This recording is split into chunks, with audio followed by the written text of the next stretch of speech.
1월 4일 목요일입니다. 오늘은 신명기 2장 1절에서 25절 말씀 중에 1절에서 9절만 읽고 나누고 기도하도록 하겠습니다. 먼저 찬송가 290장 함께 찬송하겠습니다.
신명기 2장 1절에서 9절 말씀 함께 읽겠습니다.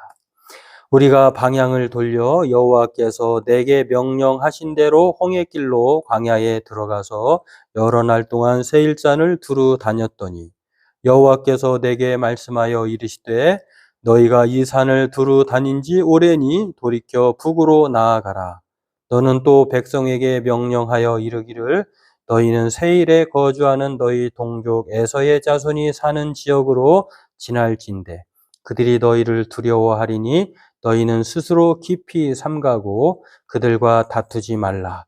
그들의 땅은 한 발자국도 너희에게 주지 아니하리니 이는 내가 세일산을 에서에게 기업으로 주었습니다. 너희는 돈으로 그들에게서 양식을 사서 먹고 돈으로 그들에게서 물을 사서 마시라. 내 하나님 여호와께서 내가 하는 모든 일에 내게 복을 주시고 내가 이 큰 광야에 두루 다님을 알고 내 하나님 여호와께서 이 40년 동안을 너와 함께 하셨으므로 내게 부족함이 없었느니라 하시기로 우리가 세일산에 거주하는 우리 동족 에서의 자손을 떠나서 아라바를 지나며 엘락과 에시온 게벨 곁으로 지나 행진하고 돌이켜 모압 광야 길로 지날 때에 여호와께서 내게 이르시되 모압을 괴롭히지 말라 그와 싸우지도 말라 그 땅을 내가 내게 기업으로 주지 아니하리니 이는 내가 롯 자손에게 아르를 기업으로 주었음이라. 예, 오늘 본문은 우리가 읽은 것처럼 광야에서 실패한 사건에 대한 내용을 또한 회고 돌아보게 합니다. 세일 땅, 우리가 그림에서 보듯이 세일 땅, 모압, 광야, 가데스 바네아, 세일의 시내 아르논을 거쳐서 시온에 이르게 되는 그런 과정 속에서 있었던 내용입니다. 예, 그림으로 보면 뭐 이런 내용들인데요. 아무튼 이 이스라엘 백성들은 이제 다시 광야로 가게 되었습니다. 불순종한 정탐 실패에 따른, 정탐은 성공했지만 이 정탐의 결과를 놓고 불순종하여서 하나님께서 이제 광야로 다시 넓은 광야로 이스라엘 백성들이 방황하게 되는 것인데요. 이렇게 해서 이스라엘은 이제 홍해길을 따라서 이제 광야길로 걸어가게 됩니다. 그림을 보면은 여러 가지 그 길을 쉽게 갈 수 있는 길을 이렇게 방황하며 돌면서 40년 동안 유리하게 되는 것인데요. 이것에 대해서 오늘 다시 한번 돌아보면서 38년의 광야 생활이 왜 시작되었는가? 그것은 바로 하나님 앞에 불순종한 것이었다라고 하는 것.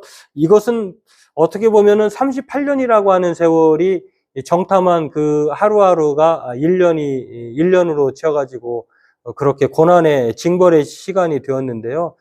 그럼에도 하나님은 이 기간 동안 38년 동안 뭐 부족한 것이 없었다는 것입니다. 그럼에도 하나님은 징벌을 주셨지만 그럼에도 하나님께서 은혜를 거두진 않았다라고 하는 것을 성경은 철저하게 하나님의 인도하심을 드러내고 있습니다. 이렇게 이스라엘에게는요, 가나안 땅보다 더 큰 행복이 있습니다. 우리 찬송 중에 그 어디나 주 예수를 모신 곳이 그 어디나 하늘나라 이렇게 말하고 있잖아요. 가나안 땅이 좋아서 가나안 땅이냐, 약속의 땅이냐, 젖과 꿀이 흐르는 땅이냐, 그러기보다는 하나님께서 함께 하시는 그곳이기 때문에 하나님이 어디든 함께 하시면 광야도 가나안이 될 수 있다는 것입니다. 이러한 복을 이스라엘 백성들은 38년 동안 광야에서 누렸다라고 하는 것입니다. 이 광야 생활을 통해서 하나님은 이스라엘 백성들이 어떻게든 믿음으로 순종하기를 요구하셨다라고 하는 것. 이 순종을 연습하시게 하신 것.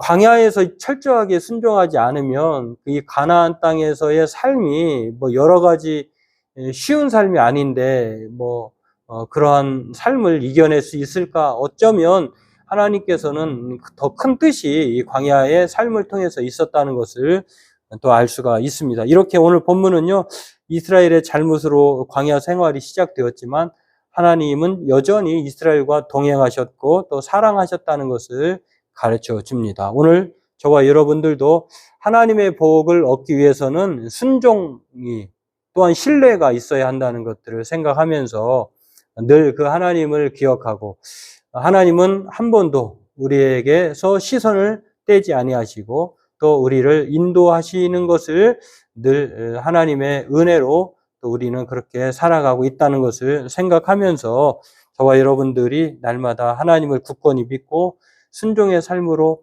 하루하루 2024년도를 그렇게 살아가는 저와 여러분들 되기를 바라겠습니다. 기도하겠습니다. 하나님, 오늘 광야 38년, 40년의 세월들이 비록 불순종으로 말미암아 비롯되었다 할지라도 하나님은 이 광야 생활의 징벌을 스스로 살아가도록 하지 않게 하십니다. 하나님은 여전히 혼내시지만 그럼에도 자기 백성을 끝까지 사랑하시고 인도하셨던 것처럼 오늘 그 하나님을 우리가 기억하고 우리의 인생의 삶을 날마다 그 하나님으로 살아가는 복된 성도들 다 되게 도와주옵소서. 예수님의 이름으로 기도하옵나이다. 아멘. 네, 광야의 삶은 하나님이 우리의 등대이자 하나님의 말씀은 우리의 나침판입니다. 오늘 그 등대 되시고 나침판 되시는 하나님과 하나님의 말씀을 그렇게 붙들고 살아갈 때에 우리의 인생은 고된 인생이 되지 않을 것입니다. 오늘 저와 여러분들이 바로 우리의 삶의 나침판이자 우리의 등대이신 하나님의 말씀과 하나님을 믿고 오늘도 그렇게 살아가는 복을 누리는 저와 여러분들 되기를 주의 이름으로 소망합니다.